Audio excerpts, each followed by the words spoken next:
우리가 지금 계속해서 구약, 예수님과 함께하는 구약 여행 하고 있는데요. 우리가 애초에 나가려고 했던 진도보다는 조금 늦어졌습니다. 1시간 정도가 늦어지는데, 오늘까지는 그래서 이제 사사들의 이야기, 왕들의 이야기를 맞춰보려고 그렇게 생각합니다.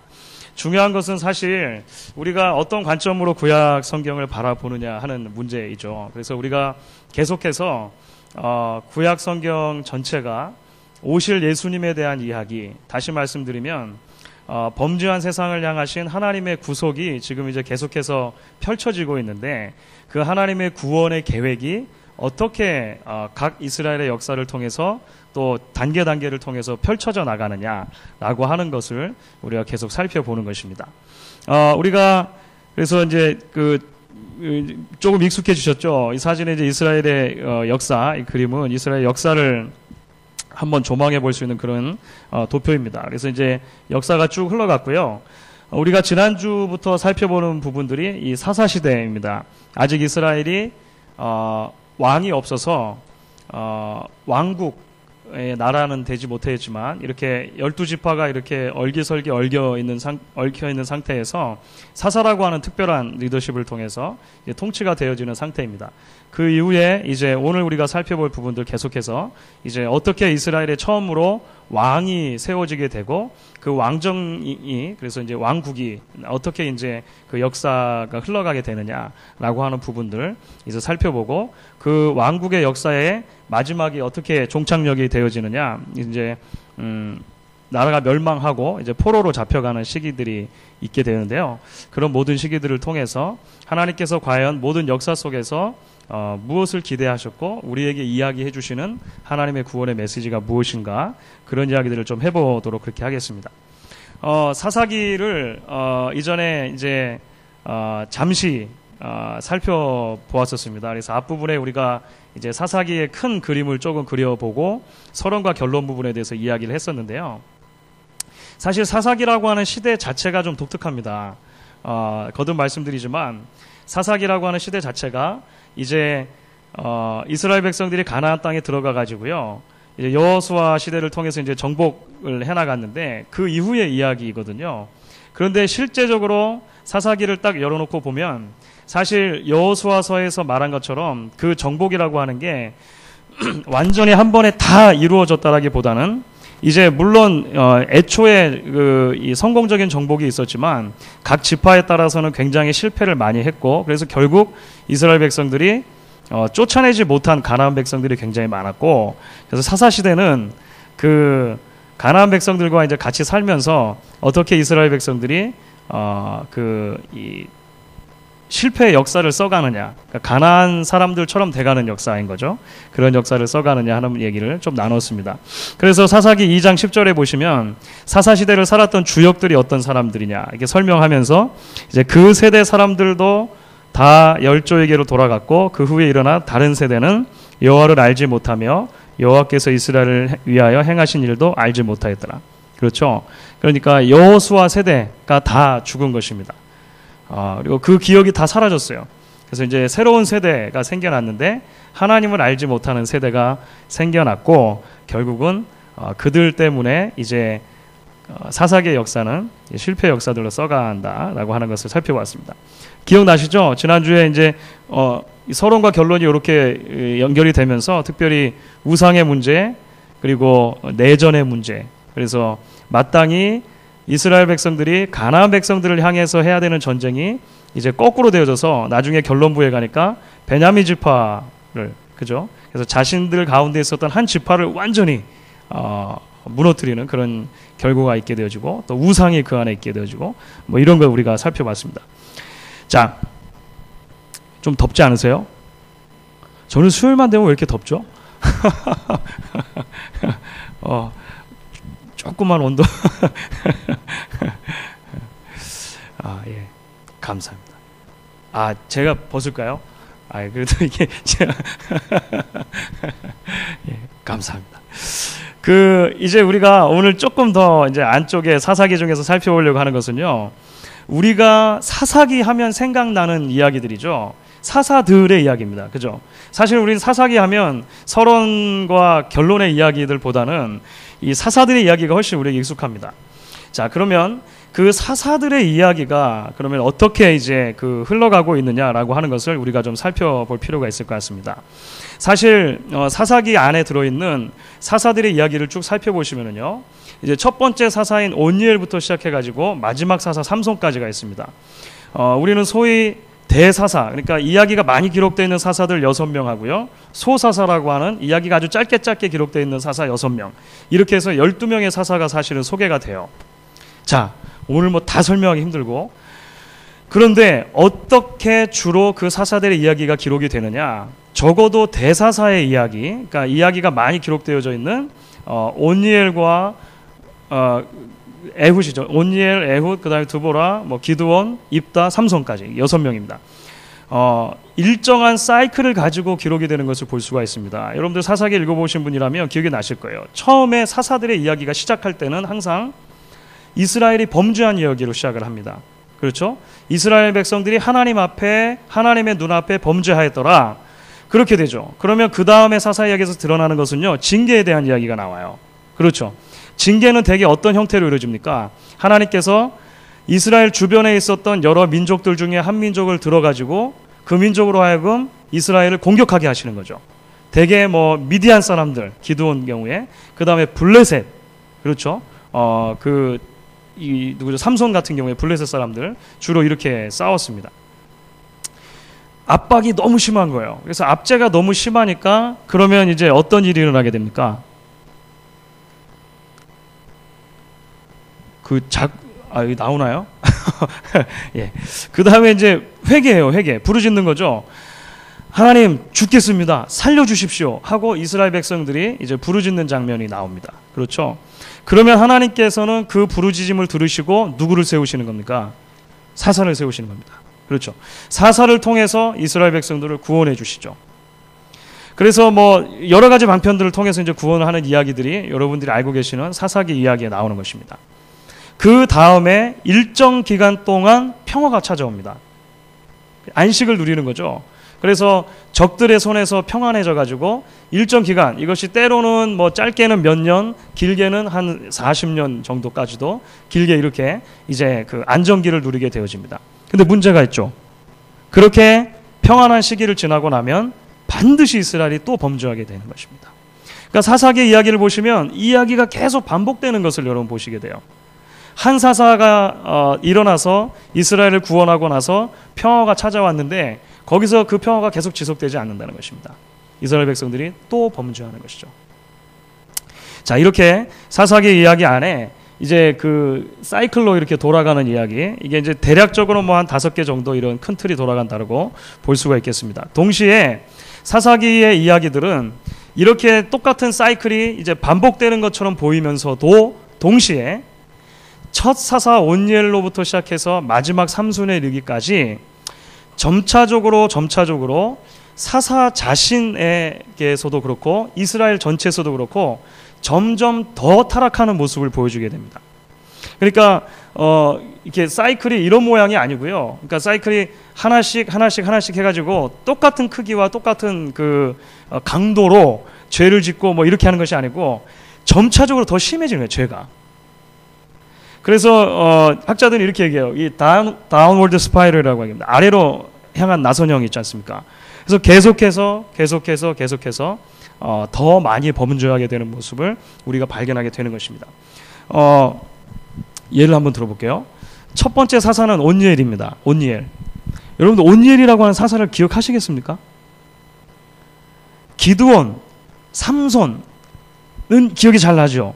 그런데 이게 온니엘은 잘 기억 안 나시죠? 왜 잘 기억이 안 나시냐면 제일 첫 번째 나오는 사사이면서 동시에 몇 절 안 돼요. 온니엘에 대한 이야기는 사실 10절이 채 안 됩니다. 그런데 그 안에 완벽한 사사의 모델로 제시가 되고 있어요. 그러니까 범죄했고 이스라엘 범죄했고 부르짖었고 구원자를 세우셨는데 하나님의 신이 그와 함께 하셨고 한 번에 그 블레셋 사람들 탁 해가지고 소모는 막대기 뭐 있지 않습니까? 그래가지고 하여간 이기는 것입니다. 온니엘이 그래서 하여간 이기는 것입니다. 온니엘은 이제 완벽한 사사의 그 모델 같은 사람으로 등장하는 것을 보시게 되죠. 그 다음 사사로 가시게 되면 이제 에훗이라고 하는 사람이 나와요.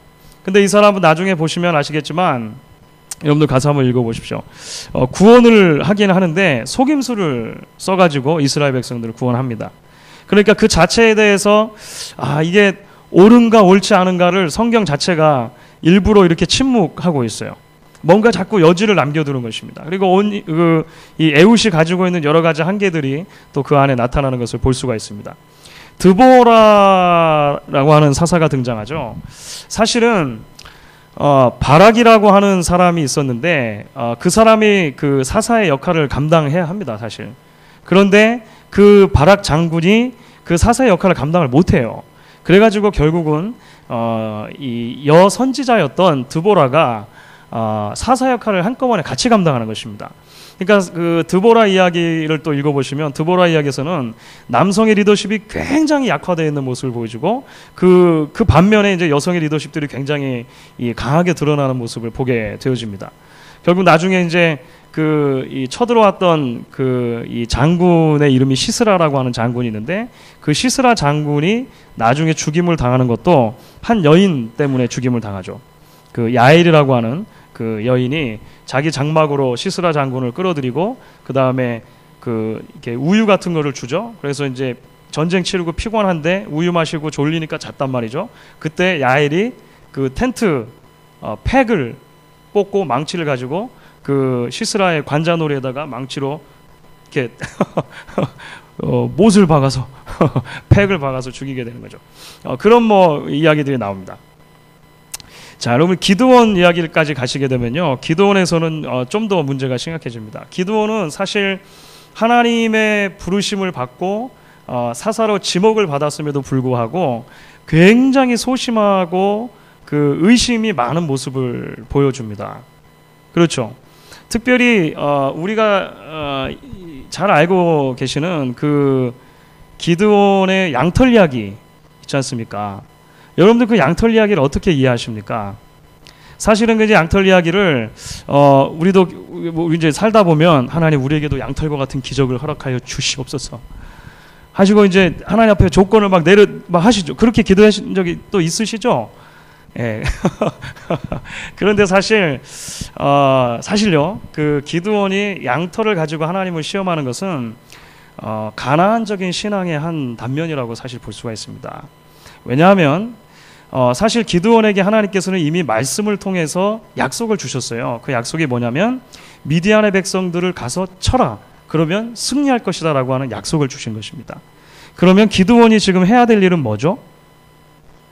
치러 가면 되는 거죠. 약속이 주어졌는데 약속을 붙들고 가면 되죠. 주어진 말씀이 있으면 그 주어진 말씀 명확한 것을 붙들고 순종하면 되는 것입니다. 그런데 그대로 순종하기가 좀 껄끄러웠던 것입니다. 그래서 가나안 사람들이 많이 하는 것처럼 신의 뜻을 묻는 여러 방법을 자기가 고안해낸 것이죠. 그것이 양털이었습니다. 처음에는 좀 쉽게 그 새벽녘에 이슬이 내리면 당연히 양털이 젖는 건 맞을 거니까 먼저는 양털만 젖고 주변은 마르게. 근데 된단 말이죠 이게. 그래서 다음번에는 좀 더 어렵게 하나님을 시험하는 거죠. 양털만 마르고 주변에 젖도록. 근데 결국 하나님께서 들어주십니다. 들어주시고 이 확신을 주시죠. 의심 많은 기드온에게 확신을 주시긴 하십니다. 그럼에도 불구하고 기드온이 이제 놀라운 승리를 한 뒤에 기드온의 300용사 이야기 굉장히 유명하지 않습니까? 그렇게 해서 미디안 백성들을 다 치고 난 뒤에 기드온이 이제 그 하나의 제안을 백성들에게 받게 돼요. 그게 뭐냐면, 왕이 돼 주십시오. 백성들이 기드온이 너무 놀라운 능력을 발휘하니까 당신과 당신 자손이 우리를 계속 다스려 주시면 좋겠습니다. 이렇게 한단 말이죠. 그때 기드온이 뭐라고 말하냐면, 아니다. 이스라엘은 오직 하나님만이 왕이 되실 것이다 라고 말합니다. 말해요. 그런데 그 다음에 기드온이 보여주는 행동은 굉장히 다른 모습을 보여줍니다. 첫 번째로는 우상을 만들어서 이제 이스라엘 백성들로 하여금 섬기게 만들어요. 에봇을 만듭니다. 그래가지고 섬기게 만들고, 또 하나는 이제 기드온이 자기 아들들 말고 첩을 두거든요. 그러니까 자기 아내들 말고 첩을 두는데 첩에서 난 아들이 있습니다. 그 아들이 이름이 뭐냐면 아비멜렉이에요. 아비멜렉. 아비멜렉이라고 하는 이름의 히브리 이름의 뜻이 뭘까요? 나의 아버지는 왕이라는 뜻입니다. 아비멜렉. 그러니까 백성들이 와가지고 왕이 돼 주십시오 이렇게 말했을 때는 아니다. 하나님만이 왕이 된다. 해놓고 첩을 통해서 아들을 낳고 그 아들의 이름을요, 나의 아버지는 왕이다. 이렇게 이름을 지어주는 거예요. 그리고 실제적으로 그 아비멜렉이 자기가 왕이 되려고 이제 이스라엘 역사 가운데 최초로 그 왕정을 시도하는 그 사람이 되죠. 그래서 아비멜렉이 나중에 이제 비극적인 최후 이렇게 또 죽는 모습을 발견하게 됩니다. 하여간 그렇습니다. 그 다음 입다죠. 입다라고 하는 사사는 더 재밌어요. 사실 사사기 굉장히 재밌는데 다 말씀은 못 드리고요. 하여간 입다는 길르아 출신인데 이 서자 출신이었습니다. 그래가지고 이 주위 사람들로부터 많이 핍박을 받죠. 그래서 결국은 딴 동네로 가서 살아요. 근데 입다가 굉장히 큰 장수긴 했던 것 같습니다. 싸움을 잘했단 말이죠.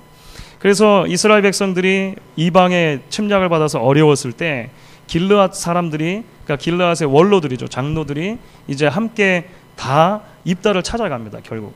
그래서 입다를 끌어들여서 입다로 하여금 우리를 좀 제발 구원해달라 이렇게 하는 것입니다. 그때 이제 입다는 그들하고 흥정하죠.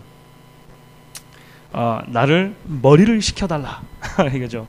예, 나를 왕에 준한 것이라고 볼 수 있는데요. 그 통치권을 나에게 달라 이런 이야기를 합니다. 그래서 흥정을 통해 가지고 하여간 하게 되고요. 결국 나중에 이제 승리하죠. 근데 출정하기 전에 아주 재밌는 일을 하죠. 입다가 서원을 합니다. 내가 이기고 나서 이때도 사실은 하나님께서는 명령을 주셨어요. 가서 치면 이길 것이다 라고 하는 그런 명령을 주셨어요. 그러면 순종하고 가면 되는 거거든요. 그런데 거기에다가 입다는 덧붙이죠. 하나님께서 정말로 나를 이기게 하시면 나를 맞는 제일 처음 그것을 갖다가 번제로 드리겠습니다. 이렇게 하지 않습니까?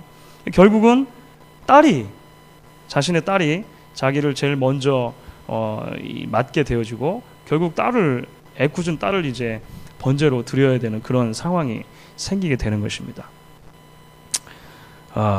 예. 그리고 나서 이제 에브라임을 향해서 복수하고 이런 거 나와요. 그래서 이제 얼마나 지금 화가 나 있겠습니까? 자기 딸까지 지금 이렇게 됐는데, 그렇죠. 그런데 에브라임 사람들은 저 북쪽 지파 사람들이거든요. 근데 시비를 걸어온 거예요. 입다한테. 뭐라고 그랬습니까? 왜 전쟁할 때 우리를 안 데려갔느냐? 이렇게 시비를 건 거예요. 기드온 때도 한번 그런 일이 있었거든요. 근데 기드온 때는 이제 기드온은 좀 소심한 사람이잖아요. 그러니까 기드온은 달랬어요. 그 사람들, 에브라임 사람들을 달래가지고 에브라임의 그 끝물 포도가 저기 우리 만물 포도보다 낫지 이렇게 하면서 이제 하여간 했단 말이죠. 그런데 입다는 어떻습니까? 지금 이게 상황이니만큼 그래가지고 이제 입다는 드립다 에브라임 사람들을 그냥 전쟁한 거죠. 드립다 이렇게 한 거죠. 그래가지고 그 유명한 이야기입니다. 요단 나루를 딱 맞고 지나는 사람들마다 물어보죠. 그 쉿볼렛이라고 하는 단어, 그러니까 이렇게 곡식의 싹 같은 그런 건데요. 쉿볼렛 발음해봐 하면은 북쪽의 사람들은 그 쉬라고 하는 sh로 발음이 안 되는 거예요. 그래서 씹볼렛 이렇게 발음을 하는 거죠. 그러니까 마치 쌀 해봐 그러면 우리 경상도 분들 살. 제 아주 친한 우리 신학교 같이 공부하시던 친구 목사님 중에 경상도 출신 분이 있으셨는데 맨날 저보고 이제 목사님 오늘 도시락 사왔어요. 그런단 말이죠. 도시락을 왜 돈 주고 사오냐 말이죠. 근데 도시락 싸왔냐고 그러시는 건데 안 되시잖아요, 그죠? 입다가 그거를 잘 이용해가지고 북쪽 지파 에브라임 지파가 발음 안 되는 거고 해가지고 그때 에브라임 지파 많이 죽죠, 많이 죽습니다. 하여간 이런 복수라든지 이런 것들 문제점으로 굉장히 계속 부각이 되죠. 그렇게 되면 이제 마지막 사사가 누구죠? 그 유명한 삼손입니다. 삼손 굉장히 복잡한 사람이죠. 굉장히 복잡한 사람입니다. 그 출생에 있어서는요, 나시린이었습니다. 성경에서 천사가 어떤 사람의 그 태어나는 것을 현몽해 주는 것은요, 예수님 말고는 구약에 삼손밖에 없어요. 놀라운 은혜를 받고 태어났습니다. 그런데 문제는 뭐냐면 나시린의 모든 규례를 다 파하죠. 머리 긴 거 하나 끝까지 버티다가 나중에는 이제 그 머리 잘리고 뭐 그렇게 되는 것입니다. 삼손은 정욕과 복수의 화신이에요. 삼손의 이야기는 그래서 여인들과의 이야기로 계속 삼손의 얘기가 흘러갑니다. 그렇죠. 끝까지 그렇게 되죠. 삼손이 물론 블레셋 사람들을 많이 죽이고 자기도 죽게 되어지는 그런 순교자적인 측면이 없지 않아 있습니다만, 사실은 삼손 이야기까지 가게 되면 이제 사사기의 거의 모든 사이클이 다 망가지게 되어지고 굉장히 이 혼란스러운, 그러니까 삼손을 보면서 이 사람을 좋다고 해야 되나 나쁘다고 해야 되냐, 여러분들 그런 생각 드시죠? 그러니까 대개는 설교를 하게 되면 좋은 점을 그래도 이렇게 좀 찾아가지고 설교를 해야 되잖아요. 그러니까 굉장히 어려운 겁니다. 이 사사기를 설교하기가 그래서 굉장히 어려워요. 사사들은 영웅들이 아닙니다, 사실. 그렇기 때문에 물론 하나님께서 그들의 부족함을 넘어 쓰셔서 그 부족함을 가지고 역사하시고 사용하긴 하셨지만, 실제로 사사기의 이야기가 어떻게 흘러가느냐를 보면 이제 점차적으로 인간 리더십의 한계를 보여준다, 이렇게 보시면 되겠습니다. 그래서 나중에 결론을 가게 되면 이제 이스라엘 전체적으로 완전히 문제가 있는 모습으로 나타나는 거죠. 사사기에서 제시하는 주제가 무엇입니까? 그러면 사사라고 하는 리더십 가지고 안 된다는 것입니다. 참 재밌어요. 사사라고 하는 리더십에 한계가 있다는 것을 계속 보여주는 것입니다. 그래서 후반부에 17장부터 21장까지를 보시게 되면 사사기의 결론 부분인데요, 반복되어지는 후렴구가 있습니다. 후렴구, 바로 이것이죠. 왕이 없으므로 라고 하는 후렴구입니다. 17장 6절, 그러니까 17장의 맨 앞부분, 그 다음에 21장 25절 맨 마지막 절입니다. 거의 동일한 어구가 반복되죠. 그때에는 이스라엘의 왕이 없으므로 사람마다 자기 소견에 오른 대로 행하였더라. 그러니까 모든 이야기들을 다 적어준 다음에 이렇게 딱 괄호를 쳐주는 것입니다. 이것이 정상적인 것이 아니고 하나님께서 부재했을 때, 이스라엘의 왕이 없었을 때 그들이 마음대로 살아간 모습을 보여준 것이다 라고 이제 이렇게 소개를 해주는 것이죠. 그 중간에 이스라엘 왕이 없었다라는 이야기가 조금 짧은 형태로 등장합니다. 이것을 사사기의 후렴구라고 해요. 사사기의 결론 부분에 나오는 이 후렴구가 결국 이제 왕이 필요하다라고 하는 것을 계속해서 보여주는 것입니다.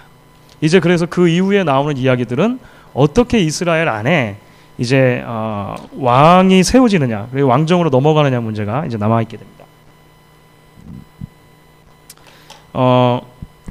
지지난 시간에 이제 말씀을 드리는 동안에 우리 한 분 장로님께서 질문을 해주셨는데요. 그러면 룻기는 왜 사사기 뒤에 붙어 있는가, 이런 질문을 해주셨습니다. 굉장히 좋은 질문이신데요.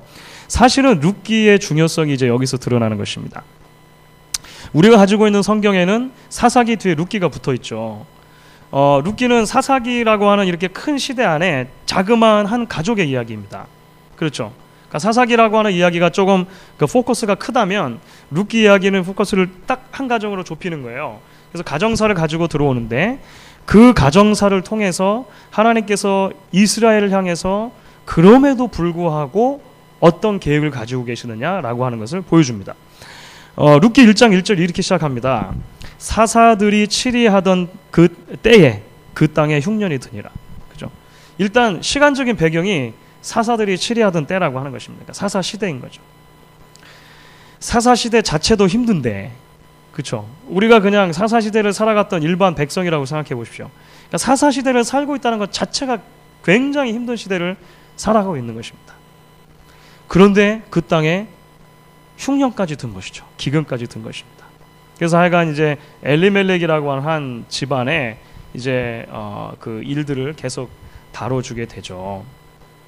그래도 놀라운 것은 이제 룻기라고 하는 것은 책은 이제 그 한 가족의 이야기를 통해서 이방 여인 출신이었던 룻이라고 하는 여인이 어떻게 이스라엘 백성들 그리고 그 이스라엘이 섬기는 하나님에게로 헌신하게 되느냐 하는 문제, 그리고 그 보아스라고 하는 한 사람이 등장하면서 이제 그 보아스, 기업물을 짜죠. 그러니까 구원자입니다. 구원자. 그 구원자인 보아스를 통해서 어떻게 이제 이 나오미의 가족이죠. 그러니까 엘리멜렉 가족이 회복되느냐 하는 문제로 나타나게 되는 것입니다. 그 회복을 이야기해 주는 것이 마지막 사사기 4장에 나오는 족보. 그 족보가 어떻게 소개를 하고 있습니까? 이렇게 되죠. 베레스의 세계는 이라니. 베레스는 누구냐면 유다 지파의 그 유다 있지 않습니까? 유다의 아들입니다. 유다의 아들 베레스, 그쭉 이제 거기서부터 족보를 써나가는 거예요.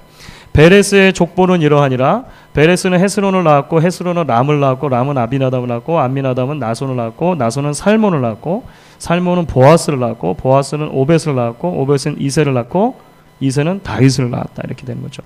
그러니까 이게 다윗의 족보가 되는 것입니다. 그러니까 보아스라고 하는 사람은 다윗의 증조부가 되시죠. 중조부가 되고 롯은 증조모가 되고 이렇게 되어지는 것입니다. 결국은 이제 다윗을 낳았다라고 하는 그 다윗 왕가의 족보가 룻기 마지막에 등장을 하고, 룻기를 딱 넘어가면 그 다음에 사무엘이 등장하죠. 그러면서 이제 실제적으로 어떻게 하나님이 원하시는 왕정이 이스라엘에 세워지느냐, 이제 그 다윗이 태어났다는 것을 이제 딱 전제로 깔고 이제 시작을 하는 것입니다. 재미있는 것은 일전에 말씀드렸는데요. 그 여호수아서 하면서 마태복음 1장에 그 족보를 보시게 되면 이 보아스라고 하는 사람이 누구의 아들인가 할 때 라합의 아들입니다. 라합. 그러니까 살몬이라고 하는 사람이 이 라합에게서 보아스를 낳은 거예요. 그러니까 라합은 또 누구죠? 예, 감사합니다. 예, 여호수아서 끝난 지 얼마 안 됐는데 기억하시면 감사합니다. 예, 여리고성에 있었던 그 기생 라합입니다. 그 기생 라합이요. 그러니까 라합도 이방 여인 출신이네요. 그렇죠? 이게 놀랍게도 하나님께서 이렇게 역사하셔서 보아스가 라합의 이 아들로 태어나고 그 족보에서 다윗 왕이, 그리고 마태복음에 가면은 이 다윗 왕의 족보에서 예수님이 태어나시는 것으로 오실 메시아에 대한 기대까지 연결이 되게 되는 것입니다. 자, 그래가지고 이제 사무엘로 넘어가는 거죠. 왕이 어떻게 생겨나는가. 근데 사실 이제 사무엘 앞부분을 보시게 되면 왕정을 준비하는 이야기가 좀 나옵니다. 왕정을 준비하는 이야기는 사무엘이 태어나야 돼요. 그렇죠. 킹메이커. 사무엘은 킹메이커죠. 이스라엘의 킹메이커였습니다. 특히 이제 초창기에 사울 그리고 다윗 이런 사람들을 기름을 부어 가지고요. 실제적으로 이제 왕이 되도록 만들어주는 아주 중요한 역할을 하는데, 그 사무엘이 태어날 당시가 굉장히 중요합니다. 왜냐하면 사무엘이 태어날 당시를 사무엘상 1장부터 해서 이제 소개를 해주고 있는데요. 사무엘이 태어날 당시에 이스라엘의 영적인 상황이 굉장히 어두웠다라고 하는 것을 우리가 이제 그 앞부분에서 읽을 수가 있습니다. 특별히 이제 그 엘리 제사장 가문 이야기가 나오지 않습니까? 그렇죠. 이스라엘의 현재 제사장 엘리 가문이 굉장히 문제가 많았습니다. 그러니까 엘리 자신도 아주 문제가 많았고요. 이제 연로하긴 했습니다만 하나님의 그 말씀을 거의 듣지 못하는 제사장이었고, 또 특별히 자기 자신들을 잘 관리를 못했죠. 엘리 제사장이. 그래서 홈리와 비느하스라고 하는 아들들이 굉장히 문제를 많이 일으켰습니다. 그래서 제사장의 아들들이니까 PK죠. 제사장 프리스터스 키트 PK네, 그죠? 하여간 PK지 않습니까? 근데 문제가 많았어요. 왜냐하면 PK이기 때문에 어쩔 수 없이 이제 회막에서 수종드는 일들을 했습니다만, 그래서 제사도 집례하고 뭐 했겠죠. 했는데 이게 하나님을 모른 채로 하게 되니까 이게 이제 문제가 많이 생긴 것입니다. 그래서 회막에서 수종드는 여인들을 건드리기도 하고, 또 사람들이 제물들을 가져왔을 때 하나님께 드리는 제물은 제사 제도에 따라서 부위가 달라요. 그 레위기를 보시면 부위가 좀 다릅니다. 근데 그 부위들을 하나님께 드릴 부위들을 자기들이 딱 볼 때 이게 기름지고 좋다 그러면 자기들이 다 취하는 거예요.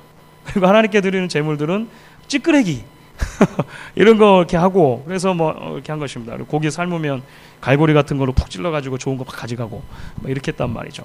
하여간 이런 문제들이 생기고 나중에 블레셋이 또 쳐들어왔을 때 그 패하게 되니까 언약궤를 가지고 나가고 그렇죠.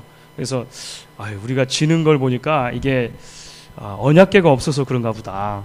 언약궤를 가지고 나가면 혹시 이기지 않을까. 그러니까 언약궤 자체를 굉장히 주술적으로 미신적으로 지금 사용하려고 하는 거죠. 그러니까 하나님께서는 어떻게 하셨냐면 에라이 언약궤를 빼앗겨 버리도록 언약궤를 그 블레셋 사람들이 가져가 버리도록 그렇게 해버리십니다.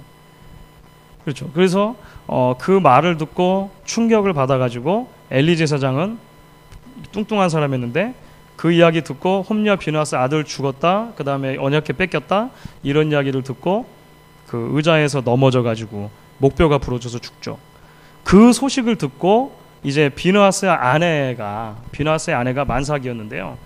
아들이 자기 남편이 죽었다. 그 다음에 그 남편의 동생이면 어떻게 되죠?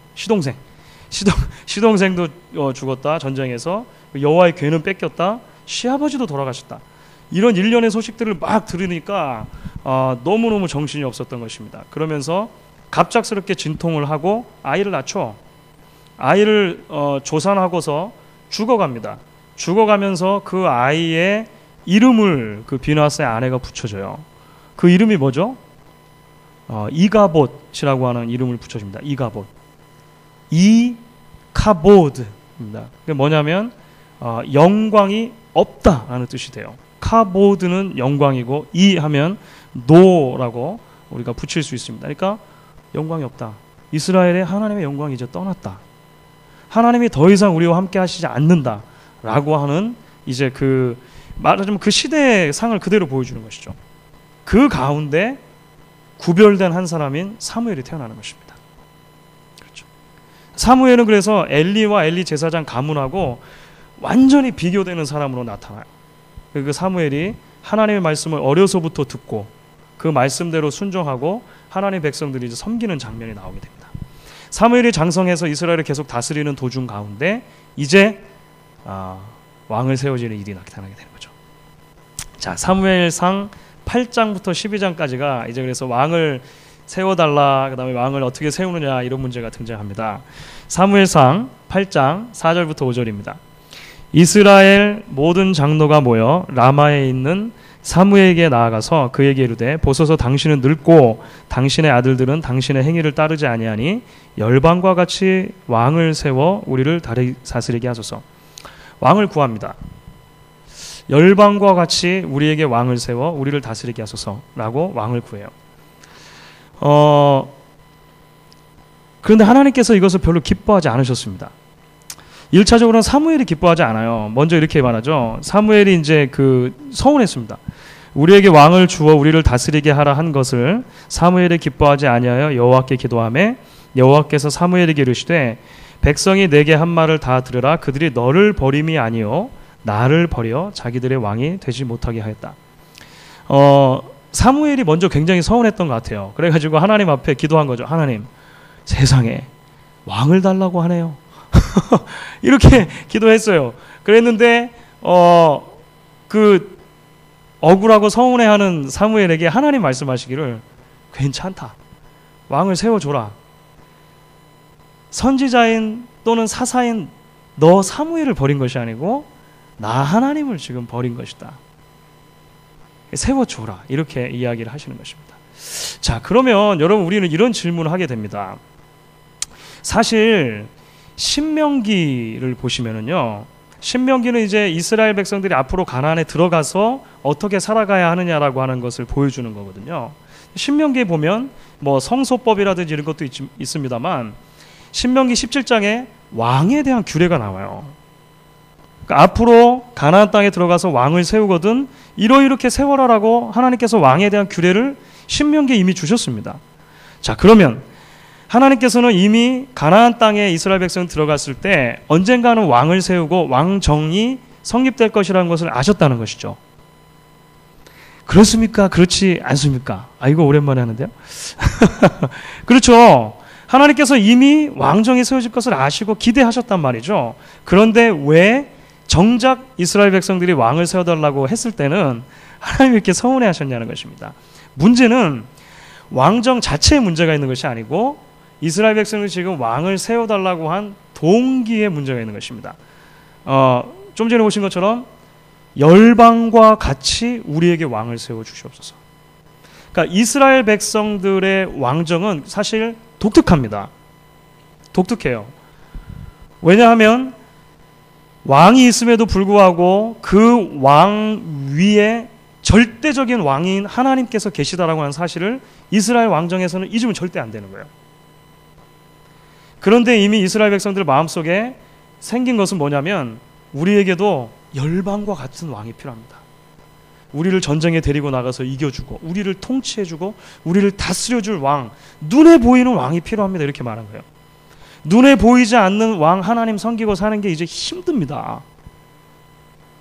눈에 보이는 왕을 주십시오. 이렇게 한 것이죠. 하나님께서 이 부분이 마음에 안 드셨던 것입니다.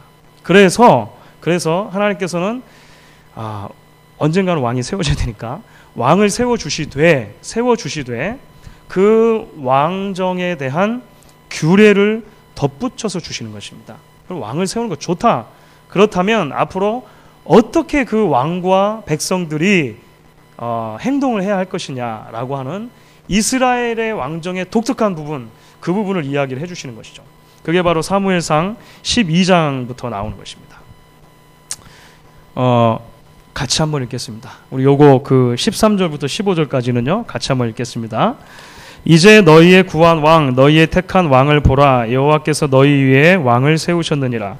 너희가 만일 여호와를 경외하며 그를 섬기며 그 목소리를 듣고 여호와의 명령을 거역하지 아니하며 또 너희와 너희를 다스리는 왕이 너희 하나님 여호와를 좇으면 좋으리라마는 너희가 만일 여호와의 목소리를 듣지 아니하고 여호와의 명령을 거역하면 여호와의 손이 너희의 열조를 치신 것 같이 너희를 치실 것이라. 무슨 말씀입니까?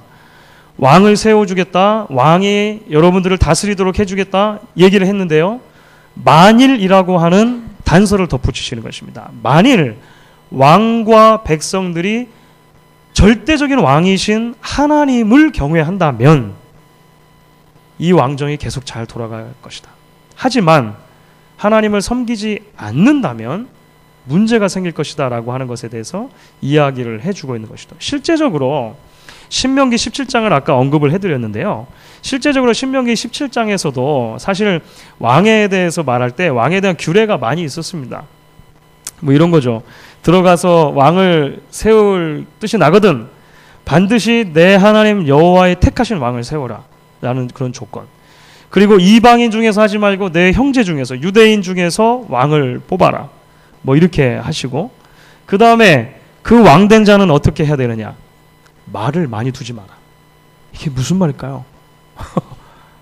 왜 말을 많이 두면 안 되죠? 고대에 있어서 말은 전쟁에 굉장히 필요한 그 짐승이었습니다. 그래서 이 말을 많이 가지고 있는 것은 얼마만큼 그 왕의 힘과 정치적인 세력이 강하냐를 보여줄 거예요. 그것 의지하지 말라고 하는 것이죠. 그죠? 그런 눈에 보이는 힘을 의지하지 말아라. 그 다음에 아내를 많이 두어서 그 마음을 미혹하게 하지 말아라. 여러 명의 아내 절대 두지 마라. 은금을 많이 쌓지 마라. 이거 다 하나님께서 말씀하신 것입니다. 그리고 아주 중요한 것이죠. 왕위에 오르거든 율법서를 복사해가지고 옆에다 두고 항상 읽고 묵상해라. 왕의 규례 중에 그게 있는 거예요. 항상 율법을 묵상하고, 큐티 큐티하는 왕. 상상이 되십니까? 아침마다 말씀을 펴놓고 큐티하는 왕. 하나님이 기대하시는 왕이 이런 모습인 거예요. 그러니까 다시 말하면 다 정리하면 그것이죠. 절대적인 왕이신 하나님이 있다라고 하는 사실을 이스라엘의 왕이나 백성들이나 잊으면 안 되는 것입니다. 이것이 이스라엘에 세워주신 왕정의 아주 중요한 요소였다라고 하는 것입니다. 만일 그렇지 않으면 만일 그렇지 않으면 하나님은 이렇게 말씀하셨습니다. 만일 너희가 여전히 악을 행하면 너희와 너희 왕이 다 멸망할 것이다. 하나님의 말씀이죠. 사실 오늘날 우리 교회에도 굉장히 적용할 수 있는 부분들이 많다고 생각합니다. 그렇죠? 예.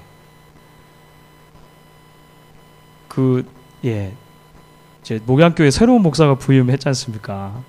그래서 많이 주변에서 관심을 가져주세요. 그래서 저를 아시는 분들도 이렇게 종종 말씀하십니다. 아유, 이제 목사님 부임하셨으니까 목양교회 부흥하는 거는 시간 문제겠네요. 저를 사랑하고 또 우리 교회를 향한 기대를 가지고 말씀하시는 사랑을 담은 말씀이라고 충분히 제가 이해를 합니다. 그리고 여러분들께서도 저를 위해서 기도해 주시고 또 많은 관심을 가져주시는 것을 너무 감사하게 생각합니다. 마땅히 우리가 같이 하나님 앞에서 서로 신뢰의 관계를 가지고 교회를 하나님 앞에 세워갈 것이 필요할 것입니다. 그럼에도 불구하고 우리가 반드시 기억해야 할 것이 있죠. 교회는 한 사람의 절대적인 리더십으로 움직여지는 것이 결코 아니라고 하는 것입니다. 이것이 조금 더 나아가면 교회가 어느 한 사람의 왕국이 될 수 있는 가능성이 굉장히 많이 있습니다. 한국의 큰 교회 목사님들 문제들이 그런 부분들에서 많이 나타나시게 되죠. 예. 이거 교회는 아니었습니다만 통일교 문선명 총재 얼마 전에 돌아가셨습니다만 90세 때 다 돼가지고요. 그거 아세요? 세계의 왕으로서 대관식 하신 거 아세요? 그분이 문선명 그분하고 와이프하고 한 학자신가 그렇죠? 예, 와이프하고 같이 왕관 쓰고 도포 같은 거 입고 대관식을 했어요. 그래가지고 천주교 통일교 그분들이 다 모여가지고 무슨 큰 운동장 같은데 모여가지고 막 이렇게 하시고 참 부모님, 우리의 참 하나님 막 이렇게 찬송하고 막 그랬습니다. 큰 문제가 있는 거죠. 그렇게 되면. 그런데 여러분, 우리가 극단적인 이단이 아니다 하더라도 사실 교회 안에, 우리 안에 이런 유혹들이 늘 존재합니다. 목사로서 이런 유혹이 늘 존재하는 것을 제가 생각하고 염두하고 기도하고 깨어있기를 원하고 여러분들께서도 함께 항상 그 자리를 지켜주시고 함께 와치를 해주시기를 바라는 것이죠. 우리의 왕 하나님. 예. 교회의 생사도 하나님께 달려있다라고 하는 건 우리가 기억해야 하는 것입니다. 자, 그렇기 때문에 이제 그 이후의 이야기는 도대체 이스라엘 백성들이 얼마만큼 그 하나님의 왕정을 향한 그 비전 있지 않습니까?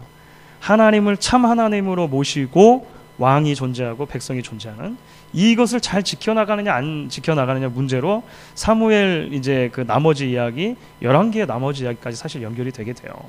그러면서 우리에게 사무엘의 초창기에 두 왕을 대조해서 보여줍니다. 그러니까 이 두 왕이 샘플이 되는 거죠. 샘플.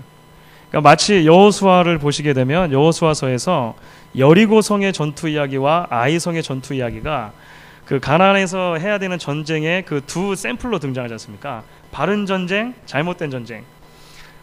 이스라엘의 첫 두 왕인 사울과 다윗이 그렇게 우리에게 주어집니다. 그래서 사울과 다윗은 이렇게 우리에게 주어지죠. 사울은 불순종한 왕의 전형이 됩니다. 그렇죠? 불순종한 왕. 하나님의 심판이 있죠. 베냐민 기브아 출신 이걸 제가 좀 넘어가겠습니다. 교만하고 회개가 잘못됐는데요. 이거는 듣도 보도 못한 회개가 나오네요. 예, 하여간 회개를 안 하죠. 사울은 계속 자기 자신을 변명하다가 결국은 멸망하게 되어집니다. 다윗은 사실은 다윗 자체에도 물론 문제가 없는 것은 아닙니다. 그럼에도 불구하고 순정한 왕의 전형으로 계속 보여지죠. 하나님의 축복이 그에게 있고 유다 베들레헴 출신이고 범죄를 합니다. 사실 다윗도 엄청나게 큰 범죄를 하죠. 사실 사울의 범죄에는 짐승 몇 개 살려주고 이런 거 있지만 이 다윗의 범죄는 자신의 충신 우리아를 죽이고 그 아내를 빼앗고 아주 상당히 그것을 위해서 또 이렇게 막 계속 포장하게 되어지고 하는 것인데 다윗에게 있어서 칭찬을 받는 점은 무엇이냐면 회개를 하는 것입니다. 문제가 생겼을 때 하나님께서 선지자를 통해서 꾸짖으시고 하면 왕임에도 불구하고 당장 하나님 앞에 납작 엎드려서 하나님 앞에 회개하는 모습을, 그런 그 영적인 그 민감함을 보여준다고 하는 것이죠. 이런 모습이 큰 이제 틀로 등장하는 것을 우리가 볼 수가 있습니다. 그래가지고 이제 나중에 이야기가 계속 진행이 되면서 이스라엘 백성들이 어떻게 하나님을 그렇게 바르게 섬기는 케이스로 가는가, 아니면 실패하는 케이스로 가는가라고 하는 것이 드러나게 되어지죠. 특별히 사무엘하, 우리가 열왕기 잠깐 말씀드리기 전에 사무엘하에서 한 가지 우리가 중요하게 보는 것은 이것입니다. 이것은 뭐냐면, 물론 다윗 자체가 하나님 앞에서 이제 순정한 왕의 전형으로 보여주지만 하나님께서도 다윗을 굉장히 많이 사랑하셨습니다, 사실. 그래서 다윗에게는 약속을 하나 주세요. 이거 굉장히 신학적으로 중요하게 생각을 합니다. 사무엘하 7장인데요. 사무엘하 7장은 소위 다윗 언약이라고 그래요. 다윗 언약. 다윗 언약의 그 핵심 내용은 뭐냐면, 하나님께서 다윗 왕가를 계속 지속시켜 주시겠다라고 하는 약속을 하나 주신 것입니다. 그러니까 앞으로 이제 이스라엘 역사가, 이제 여러분 그 열왕기서를 읽고 이러신 분들 생각나시겠지만, 이스라엘 역사는 사실 이제 계속해서 실패해 나가는 역사거든요. 하나님의 약속은 뭐냐면, 다윗 왕가는 그래도 끝까지 지켜주겠다는 약속하신 거예요. 그러니까 왜 다윗 왕가를 계속 끝까지 지켜주시는 게 중요할까요? 그렇죠. 인간의 역사는 실패 역사이지만 하나님의 구속의 역사가 끝까지 이루어지려면 그분 메시아가 오셔야 되죠. 그 메시아가 오실 그 통로가 계속해서 예비되기 위해서 하나님께서는 하나님 자신의 약속에 충실하셔서 계속해서 이런 일을 이루어 주신다라고 하는 것입니다. 여러분, 나중에 이제 제가 이거를 좀 건너뛰고요. 예, 막 많이 달려왔습니다. 이제 열왕기로 이렇게 탁 넘어가면, 사실 이제 열왕기에는 이제 왕들의 그 이야기가 쭉 펼쳐집니다. 왕들의 이야기가 펼쳐지는데요. 이스라엘은 첫 세 왕이죠. 사울, 다윗, 솔로몬 때까지는 통일 왕국이었습니다. 그러니까 하나의 왕국이었습니다. 12개의 지파가 그래도 한 왕의 통치를 받았단 말이죠. 근데 솔로몬 때 가면 그 솔로몬 마지막에 실정하게 되어집니다. 그리고 하나님 앞에서 범죄하게 되어져요. 그래서 하나님께서는 심판을 하시는데, 솔로몬 그 다음 때에 나라가 둘로 갈라지게 하십니다. 그렇죠? 그래서 여로보암이라고 하는 사람을 탁 들어 쓰셔가지고 북쪽의 10지파를 떼서 주셔요. 그러면 그 10지파가 소위 북왕국이라고 하는 이스라엘이 되는 것입니다, 그때는.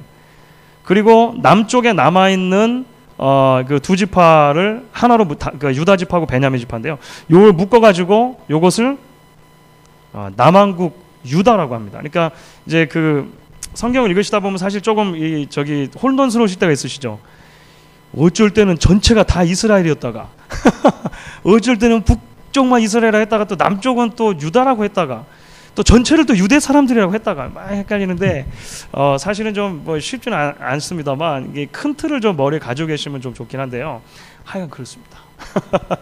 그래서 열왕기상 11장까지가 이제 그 솔로몬 이야기고요. 12장부터는 이스라엘이라고 하면은 대개는 북쪽 지파, 북쪽 나라, 유다라고 하면 남쪽 나라, 이렇게 됩니다. 문제는 뭐냐면요, 둘 다 실패한다는 거예요. 둘 다. 북왕국은 굉장히 심각합니다. 북왕국은 특별히 애초에 처음 세워질 때부터 좀 문제가 많았어요. 여로보암이라고 하는 왕이 왕국을 이제 하여간 세운 거지 않습니까? 북쪽으로 세웠는데 유일한 문제가 뭐냐면, 자기가 10지파도 가졌고 힘도 세고 한데 유일한 문제가 뭐냐면 성전이 예루살렘에 있는 거예요. 그래서 성전이 유다 지파 안에 있는 것입니다. 그러니까 그 전에 사람들은 솔로몬 성전에 가서 예배를 했는데, 이게 나라가 갈라지고 나니까 예배할 데가 없어진 거예요. 그렇다고 예배하는 사람들, 군대에서 훈련소에서 예배할 사람들 손들어 해가지고 쪼로로록 데려가듯이 그렇게 할 수 없잖아요. 예? 그래서 오늘 이번 주일에 성전 갈 사람 해가지고 남쪽으로 데려가면 안 되지 않습니까? 그러니까 여로보암이 한 일은 뭐냐면 북쪽에도 그냥 예배드릴 장소를 세워야겠다. 세워버린 것이죠. 더군다나 열집하니까 길잖아요. 이방 세우는 거 2개 세우자. 그래가지고 베델과 단에다가 2개를 딱 금송아지를 세우는 거 아닙니까? 그래가지고 이제 북쪽에서는 예배하는 사람들은 다 이쪽으로 이렇게 한 것입니다. 물론 정치를 잘 하기 위한 일환이었겠죠. 큰 문제가 생긴 것이죠. 사실 예배에 있어서.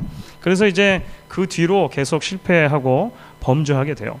그래서 이스라엘의 역사를 보시면은요, 계속해서 반역과 반역이 일어나는 역사가 되어집니다.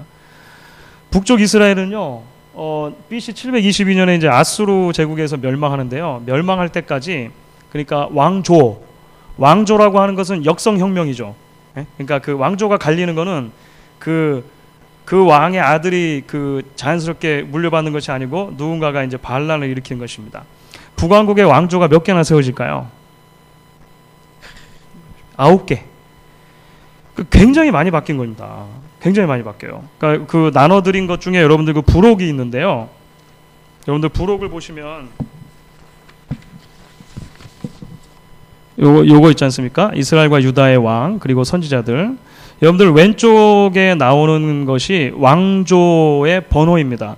1번부터 5번까지. 근데 제가 왜 9개라고 말씀드리냐면, 몇몇 왕들은 왕조를 채 이루지도 못하고 자기 혼자 혁명했다가 그냥 역사 속에 쓰러져간 그런 3일 천하로 끝난 사실은 진짜 왕들도 있고요. 많아요. 그래서 실제적으로 다 갈린 것은 9번 정도 갈렸는데, 소위 왕조, 그러니까 그래도 왕조가 될 만한 것은 이제 5개 정도 굵직굵직하게 생겨났던 것을 우리가 보게 되어집니다. 남왕국도 문제가 있죠. 남왕국은 비교적 하나님께서 그래도 은혜를 주셔서 좋은 왕들이 덜어 일어납니다. 하지만 계속해서 남왕국도 실패하게 되어지고, 결국에 가서는 BC 586년인데요. 이제 아수르 다음에 일어난 바벨론 제국에 의해서 이제 멸망하게 되죠. 그런데 놀라운 일이 있습니다. 놀라운 일이 있는데 그것이 무엇이냐면, 남왕국도 여전히 범죄했고 여전히 실패했지만 하나님께서는 다윗에게 주셨던 약속은 잊어버리지 않으셨어요. 그래서 여러분들 보시는 그 표에 보시면 왼쪽 이스라엘은 왕조가 나누어져 있지만 오른쪽 유다 지파에서는 유다 나라에서는 왕조가 없죠. 왜 그럴까요? 한 왕조니까 그렇죠. 다윗 왕조가 계속 연결됩니다. 다 예외 없이 다윗 왕조가 지속이 되는 것을 볼 수가 있어요. 하나님의 약속이 계속해서 지켜지고 있다라고 하는 것입니다. 그리고 나서 결국 이제 왕들의 이야기는 그렇게 끝이 나게 돼요. 왕들의 얘기가 그냥 그렇게 끝나요. 다 멸망했다, 끌려갔다, 이렇게 하면서 끝나게 되어집니다. 사랑하는 여러분, 왕들의 이야기를 쭉 읽으면서 도대체 지금 이스라엘 역사가 지금 이제 흘러가고 있는데 여기까지 흘러왔습니다. 이게 도대체 뭔가 소망이 있습니까? 예. 우리의 결론은 어떻게 되냐면요, 사람을 바라볼 때는 소망이 없는데 하나님을 바라볼 때는 계속해서 소망이 있다는 것을 구약의 역사를 통해 발견하게 되는 것입니다. 범죄한 인류는 끊임없이 죄를 짓고 하나님 앞에 타락해 가게 되어지죠. 그리고 열매를 먹게 되어집니다. 심판을 받는 것이죠. 그러나 하나님께서는 또한 동시에 하나님의 애초의 약속에 끝까지 신실하셔서 계속해서 하나님의 구속의 역사를 일구어가 주시고 계시고, 특별히 그 다윗 왕가에게 주셨던 약속이 계속해서 머물러 있게 된다라고 하는 것입니다. 결국 그 약속에 신실하신 하나님의 성실함 때문에 이제 곧 성탄절이죠. 예, 기쁘다 구주 오셨네. 예수님이 오시는 겁니다. 예수님이 오시는 거예요. 우리가 이제 다음번에는 선지서 좀 살펴보게 될 텐데요. 그 선지자들의 메시지 가운데 그래서 그 오실 메시아에 대한 많은 메시지들이 감추어져 있는 것을 이제 우리가 발견하게 되어집니다. 왜냐하면 하나님의 선하심과 신실하심에 유일한 소망 달려있기 때문에 그런 것입니다.